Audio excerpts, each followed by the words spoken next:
एडुसेट्र नवम श्रेणी जीवविज्ञान पाठ्यक्रम को मु स्वागत करुछि। आज आम विभिन्न प्रकार कोष अंगिका और न्यष्टि संबंध में पढ़ा। 1665 ख्रीष्टाब्द ब्रिटिश वैज्ञानिक रॉबर्ट हुक कोष आविष्कार करथिले। परवर्ती समय रॉबर्ट ब्राउन को द्वारा न्यष्टि आविष्कृत होइथिला। शिल्डेन एवं स्वान नामक दुई जन वैज्ञानिक कोष सिद्धांत वर्णना करथिले, जेउथिरे आमे जानिथिले कोष हेउछि जीवनर गठनगत और कार्यगत एकक। परवर्ती समय आमे जानिले गोटे नूतन कोष तार पूर्ववर्ती कोष ठारू सृष्टि होइथाए, जेउ कथा पुर्केंज नामक जड़े वैज्ञानिक एक कथा कहिथिले। जो कोषरे आदिजीवक अच्छी ताहाकु आमे जीवंत कोष बोली कहूँ। जो कोषरे आदिजीवक न थाए ताहाकु आमे मृत कोष बोली कहि थाउ। कोष जीवक एवं न्यष्टि को नहीं आदिजीवक गठित होइछि। जेमिति गोटे अंडा तार तीनिटा अंश को नहीं गठित होइछि, जेभली तार खोलपा, तार लाल अंश एवं तार केसर, ठीक से भली भावरे गोटे कोष तीन गोटी अंश को नहीं गठित होइछि। आमे जो दुईटी कोष देखिया पई पाउछंती, बाँ पट पिक्चरटी होछि उद्भिद कोष, डाहाण पटटी होछि प्राणी कोष। उद्भिद कोष आयत घनाकार होइथिला बेले प्राणी कोष गोलाकार। उद्भिद कोषरे कोष झिल्ली छड़ा आउ एक बहिस्थ आवरण थाए, जो आवरणटी को आमे कोष भित्ति बोली कहि थाउ। कोष को आमे तीनोटी अंशरे विभक्त करिसंती, कोष झिल्ली, कोष जीवक एवं न्यष्टि। बाहर जो आवरणटी आमे देखिया पई पाउचंती, एटा उद्भिद कोष होइथिबारु तार कोष भित्ति, परवर्ती आवरणटी को आमे कोष झिल्ली बोली कहउचंती। मझिरे जो सुस्पष्ट अंगिकाटी अच्छी से सुस्पष्ट अंगिकाटी को आमे कहउचंती न्यष्टि बोली। न्यष्टि एवं कोष झिल्लीर जहा मध्यवर्ती अंश, से अंशटी को आमे कोष जीवक बोली कहि थाउ। जो कोष जीवक एक अर्ध तरल पदार्थ रे परिपूर्ण, जोंथिरे विभिन्न प्रकार पुष्टिसार, माइक्रो फिलामेंट्स ये सबू थिबा सहित अनेक प्रकार अंगिका अच्छी। से अंगिका गुड़िक होउछि माइटोकॉन्ड्रिया, लाइसोजोम, गोल्गी पिंड, अंतर्जीवकीय जालिका जो राइबोजोम एवं उद्भिद कोषरे एक विशेष प्रकार आमे आउ अंगिका देखिया पई पाई थाउ, जहा प्राणी कोषरे न थाए, ताहा हेउछि लबक। रसधानी बा भेक्यूल आमे उद्भिद कोषरे अधिक परिमाण देखिया पाई थाउ।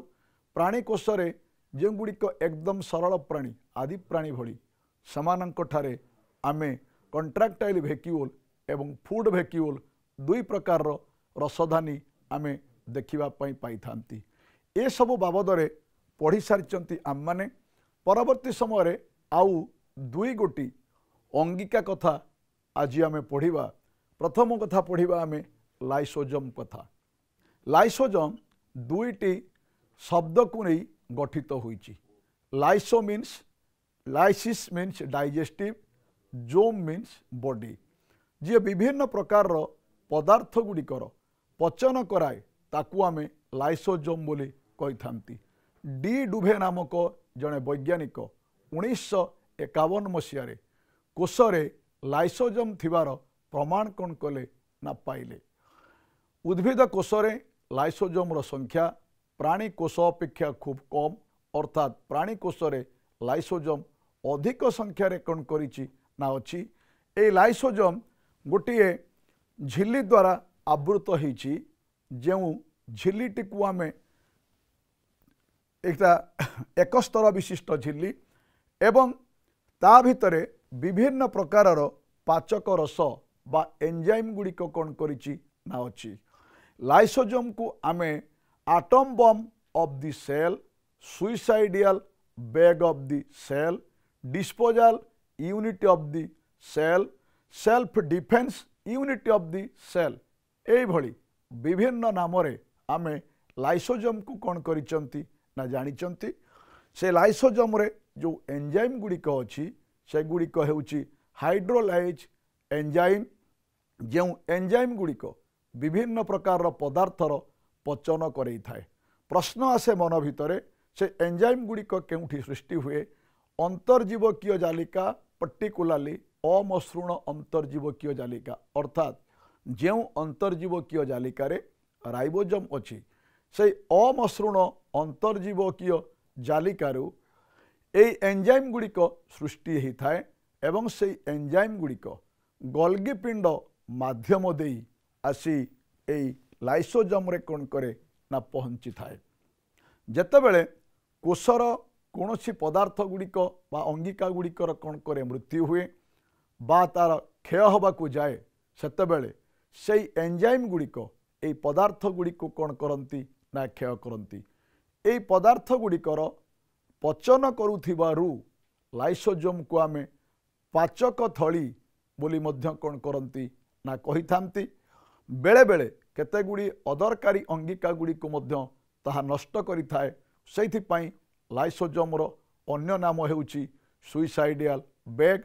अदरकारी पदार्थ गुड़िकर से पचन करुथिबारु ताकू डिस्पोजल यूनिट ऑफ सेल बोली कौन करा जाए कहा जाए एवं ता जोगु बेले बेले अत्यधिक एंजाइम क्षरण हवा फल कोष मृत्युवरण करे। सेइथिपाई ताकू atom bomb of the cell बोली मध्य कौन करा जाए ना कहा जाए। अदरकारी पदार्थर परिमाण जदि कौन करिवो ना अधिक हबो ताले कोष प्रति क्षतिकारक हबो। सेइथिपाई ताकू नेचुरल डिफेन्स बोली मध्य कौन करा जाए ना कोषर कहा जाए। मोटामोटी भाव में आमे जानुचंती तार जो एंजाइम गुड़िक अच्छी से एंजाइम गुड़ी को आमे हाइड्रोलिटिक एंजाइम मिक्सचर बोली कौन करती ना कहती। जलर उपस्थिति रे जो एंजाइम गुड़िक कौन करे ना काम करि थाए। ये हूँ लाइसोजोम कथा आमे पढ़ले। तापरे उद्भिद कोषरे एक विशेष प्रकार लवक देखा मिली थाए जहा प्राणी कोषरे देखा मिले ना।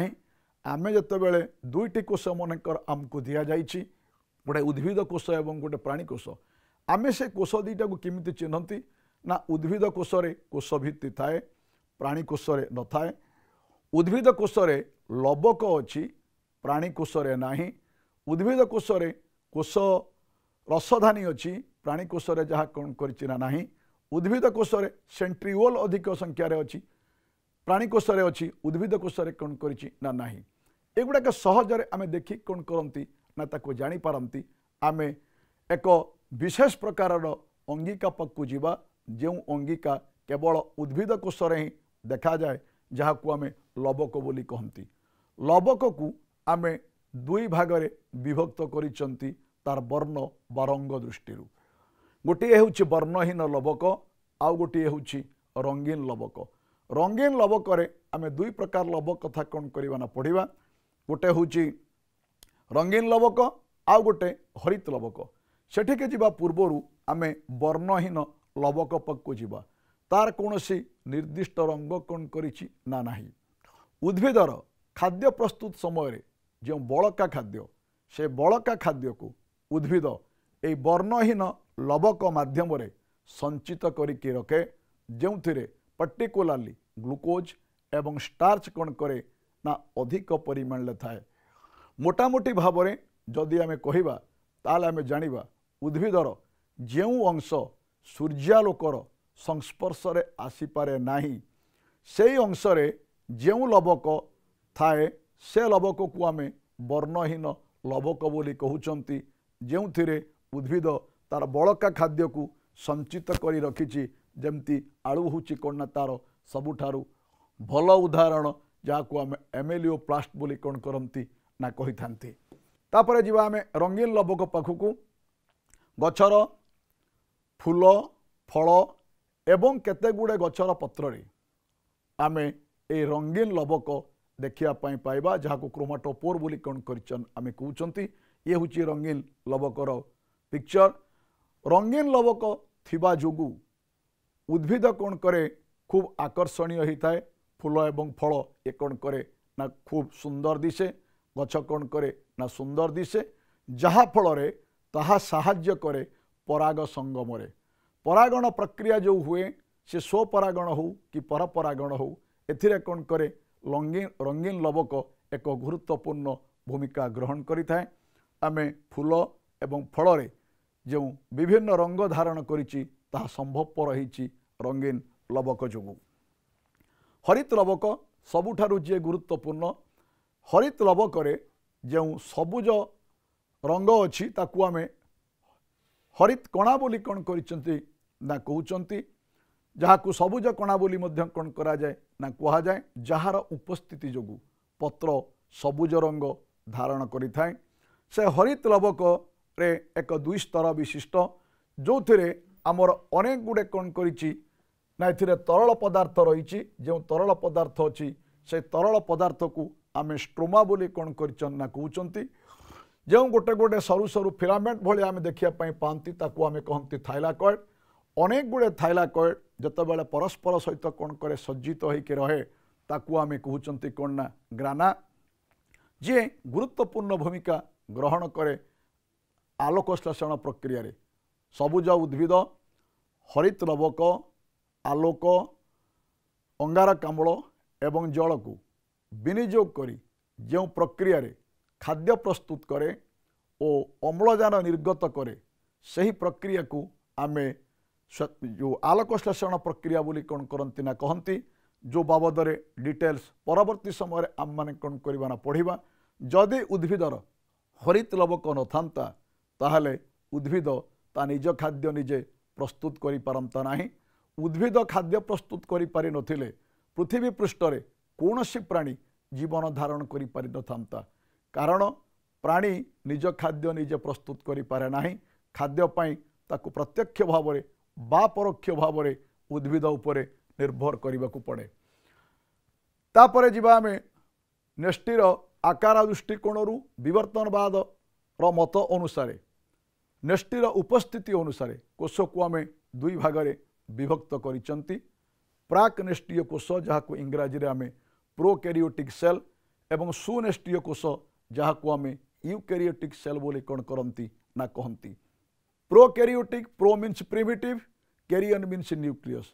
जहार नेष्टिटी जो कोषर अणसंगठित अर्थात नेष्टि सुस्पष्ट नुहे, जो थे निन्यष्टि कौन करिछि ना नाही, निर्दिष्ट क्रोमोजोम नाही, केवल गोटे गोलाकार डीएनए देखिबा पाई मिले, सही प्रकार नेष्टि को आमे कहू प्राक नेष्टि। जो प्राक नेष्टीय कोष थिबा जीव गुड़िक विवर्तनवाद मत अनुसार सर्वप्रथमे पृथ्वी पृष्ठ रे सृष्टि होता। तापरे जीवा आमे सुनेष्टीय कोष पाखु।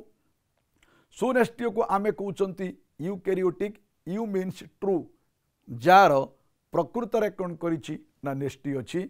जो नेष्टिटी संगठित, जो थिरे निन्यष्टि अछि, निर्दिष्ट क्रोमोजोम कौन करिछि ना अछि, डीएनए अछि, एवं सेथिर समस्त कोष अंगिका गुड़िक सेगुड़िक कौन करिसंती ना परदा द्वारा आवृत होइचंती।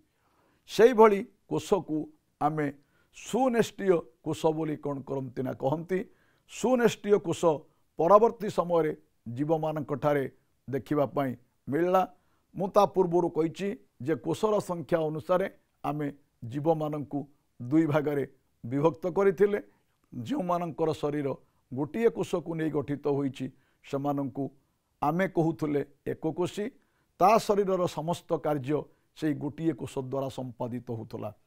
ठीक से भली भाव में जो मानकर शरीर एक रु अधिका कोष को नहीं गठित होइछि सेमानंकु आमे कहू बहुकोशी, जोठी डिविजन ऑफ लेबर होइछि, किए की प्रकार काम केउ अंग करिवो ताहा कोन करा जाइछि ना स्थिरीकृत करा जाइछि। न्यूक्लियस एक लाटिन शब्द जार अर्थ हेउछि कर्नेल और नट। 1831 मसीह रॉबर्ट ब्राउन को द्वारा सर्वप्रथमे न्यूक्लियस आविष्कृत होइथिला।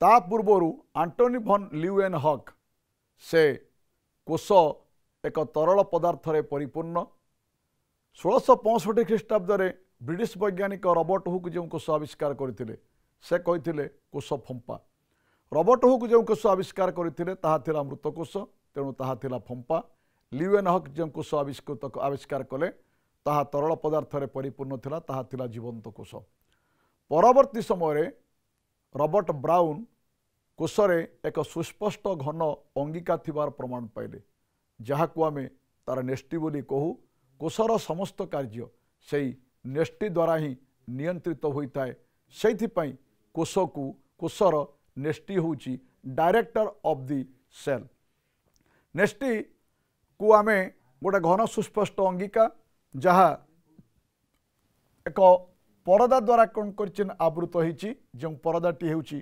द्विस्तर विशिष्ट जहाँ को आमे न्यूक्लियर मेम्ब्रेन बोली कौन करती ना कही थांती एवं से अनेक छोट छोट रंध्र अच्छी जहाँ को आमे न्यूक्लियर पोर बोली कहू एवं से नेष्टि भितर आउ गोटे सुस्पष्ट अंगिका थिला भली देखा जाए जहाँ को कहा जाए निन्यष्टि तेणु नेष्टि चारोटी अंश को नहीं गठित है नेष्टि आवरण जहाँ नेष्टि को घोड़ेकी रखी नेष्टि रस नेष्टि जो अर्ध तरल पदार्थ रे परिपूर्ण होकर रही आमे कहते नेष्टि रस क्रोमाटिन जालिका नेष्टि भितर सरु सरु सूता भली केते गुड़ी अंश देखा मिले जहाँ को क्रोमाटिन जालिका बोली कहा जाए जहाँ परवर्ती समय क्रोमोजोम रे निर्दिष्ट संख्यक परिणत होता है नेष्टि भितर आउ गोटे सुस्पष्ट गोलाकार अंगिका देखा मिले जहाँ को आमे निन्यष्टि बोली कौन करती ना कही थांती ये जो पिक्चरटी आमे देखिया पाउचंती ये पिक्चरटा होची नेष्टिर जो आमे चारि गोटी निर्दिष्ट अंश बाबद आमे सूचना पाई पारुचंती निन्यष्टि प्रथा प्रथम आमे विचार को नबा निन्यष्टि होची आरएनए उत्पादन केन्द्रस्थल आरएनए होची राइबोज न्यूक्लिक एसिड एथिरे मुख्यतः राइबोजोमाल आरएनए थाए संश्लेषित होई नेष्टि रंध्र माध्यम जो आरएनए कौन करे स्थानांतरित होता है राइबोजोम को राइबोजोम रे आमर पुष्टिसार कौन करे ना संश्लेषण होता है तेणु पुष्टिसार संश्लेषण करिबारे निन्यष्टि गुरुत्वपूर्ण भूमिका ग्रहण करे जो क्रोमोजोम जहाँ को आमे कहते क्रोमाटिन जालिका बोली से क्रोमोजोम परवर्ती समय जे कौन करे परिणत हुए जितेबाला गोटे कोष विभाजन प्रक्रिया अंश ग्रहण करे सेतेबाला अधिक परिमाण तार पुष्टिसार तैयारी हुए पर्टिकुलारली तार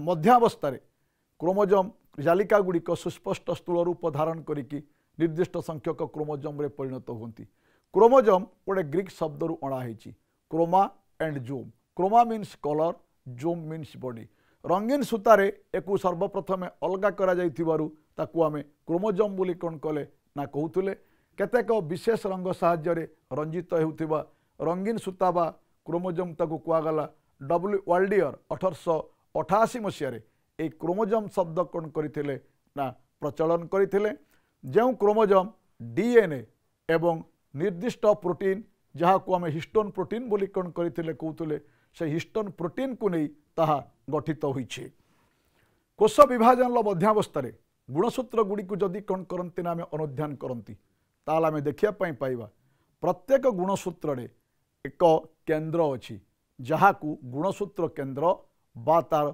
सेंट्रोमियर बोली कौन करा जाए ना कहा जाए से सेंट्रोमियर सहित लागिकी थाए आउ दुईटी अंश जहाँ गुणसूत्र को विभाजित कला भली देखा जाए ताकू आमे कहू तार सेंट्रोमियर क्रोमाटिड बोली प्रथमे सेंट्रोमियर गुणसूत्र केंद्र तार दी साइड रे जो दीटा लूप रहा ताकू आमे कहले कौन ना क्रोमाटिड यह गुणसूत्र को दुई भाग कौन करे विभक्त कला भली जना पड़े आमे ए जो पिक्चर देखुचंती आमे देखुचंती एक मध्यावस्थार पिक्चर कोष जितेबाला कौन करे विभाजन प्रक्रिया अंश ग्रहण करे पर्टिकुलारली नेष्टिर विभाजन हुए सेतेबाला माइटोसिस कथा जदि आमे कौन करती ना विचार को नियंती प्रोफेज मेटाफेज आनाफेज टिलोफेज आद्यावस्था मध्यावस्था उत्तरावस्था अंतिमावस्था से मध्यावस्था गुणसूत्र गुड़िक कोषर मध्य समतल भागरे कौन करती ना थांती प्रत्येक एकक सूत्र तार केंद्र सहित कौन करे ना लागिकी थाए गुणसूत्र केंद्र अवस्थिति को लेकिन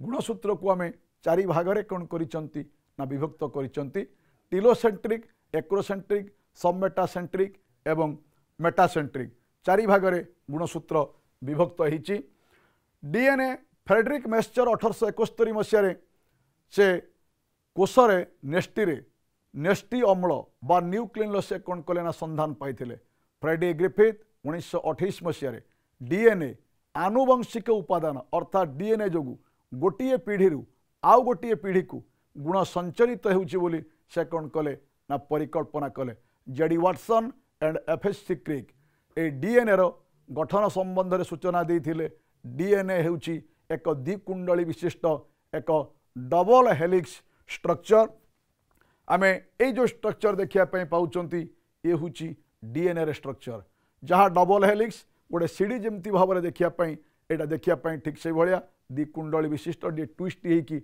मोड़ी होगी कौन करी ना रही ए डीएनए ये होउछि पॉलीन्यूक्लियोटाइड अनेक गुड़िए न्यूक्लियोटाइड के लेकिन ये कौन करी ना गठित होइछि जो थे तीनटा उपादान अच्छी पंच अंगारक विशिष्ट शर्करा जबक्षारीय क्षारक एवं फॉस्फेट डीएनए पूरा ना हूँ डीऑक्सीराइबोज न्यूक्लिक एसिड पंच अंगारक विशिष्ट शर्करा रे गोटे अम्लजान अभाव थिबारु ताकू आमे डीऑक्सीराइबोज बोली कौन करिसंती ना कहउचंती पंचांगारक विशिष्ट शर्करा एवं जबक्षारीय क्षारक ये मिसिला परे तैयारी हिची न्यूक्लियोसाइड जबक्षारीय क्षारक को आमे दुई भाग में विभक्त करचंती प्यूरिन एंड पायरिमिडिन एठी आमे जबक्षारीय क्षारक जो अच्छी ATCG एडेनिन सहित थायामिन साइटोसिन सहित गुआनाइन एडेनिन सहित थायामिन जो जोड़ी होती डबल हाइड्रोजन बॉन्ड साइटोसिन सहित गुआनाइन जो जोड़ी होती अच्छी ताकू आमे ट्रिपल हाइड्रोजन बॉन्ड बोली कौन करती ना कहती न्यूक्लियोसाइड सहित जितेबाला फॉस्फेट कौन करे मिसे ताहा न्यूक्लियोटाइड रे परिणत हुए तेणु अनेक गुड़े न्यूक्लियोटाइड को लेकिन गठित होती डीएनए डीएनए गोटे वैशिष्ट्य होची ये स्व प्रतिरूपण करें सेल्फ रिप्लिकेशन करे डीएनए जेभली भाव में सी ठीक से भाई भाव में आउ गोटे डीएनए कौन करे ना गठित करे यह होउची तार वैशिष्ट्य एवं गोटे पीढ़ी आउ गोटे पीढ़ी को से गुण संचरण करिथाए तापरे जिबा आमे आरएनए पाकू जहाकू राइबोज न्यूक्लिक एसिड बोली कौन करना कहउचंती सी मध्य गठित होईची सही पंच अंगारक विशिष्ट शर्करा जबक्षारीय क्षारक एवं फॉस्फेट को लेकिन एठी जो जबक्षारीय क्षारक थायामिन बदल रे सेथिरे यूरासिल अच्छी एडेनिन सहित मिसिकी अच्छी यूरासिल साइटोसिन सहित गुआनाइन एडेनिन सहित यूरासिल जोड़ी होती डबल हाइड्रोजन बॉन्ड रे साइटोसिन सहित गुआनाइन